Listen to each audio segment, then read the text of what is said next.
Maradona বলেছিলেন, আমার জায়গা যে নিতে পারবে সে আর্জেন্টিনার সেরা খেলোয়াড় হতে পারবে। টেভেজ বলেছিল, যে মেসিকে বুঝে না সে ফুটবল খেলাই বুঝে না। ব্রাজিলের পেলে বলেছিল, মেসিকে কখনোই খারাপ খেলতে দেখিনি, সে সব সময় একই ধারে খেলে আসছে।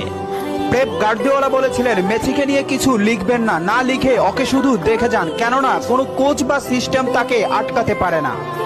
রাইকেট বলেছিলেন, মেসির গোল এক একটা শিল্পকলা, আবার বলেছিলেন মেসি মানে ফুটবলের ইতিহাস। ব্রাজিলের রোনালদো বলেছিলেন, মেসিকে অনেক বেশি কমফিট মনে হয়। ফিকো বলেছিলেন, মেসিকে দেখা মানে অর্গজমের পর অবিশ্বাস্য।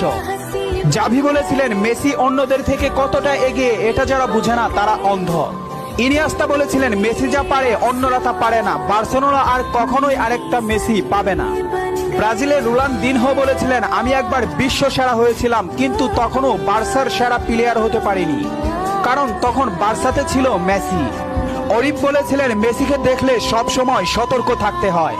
ইব্রাহিম মুভিজ বলেছিলেন, মেসির বাঁ পায়ে যথেষ্ট, ডান পায়ের কোনো প্রয়োজনই নেই।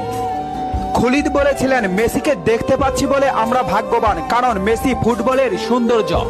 রোমারিও বলেছেন, ও নিউটন আইনস্টাইনের মতো প্রতিনিয়ত নিজেকে ছাপিয়ে যাচ্ছে। আরজি বলেছেন, লিওনেল মেসি বাস্তবে এত নম্র ও ভদ্র, অথচ মাঠে সে একটা আগুনের গোলা।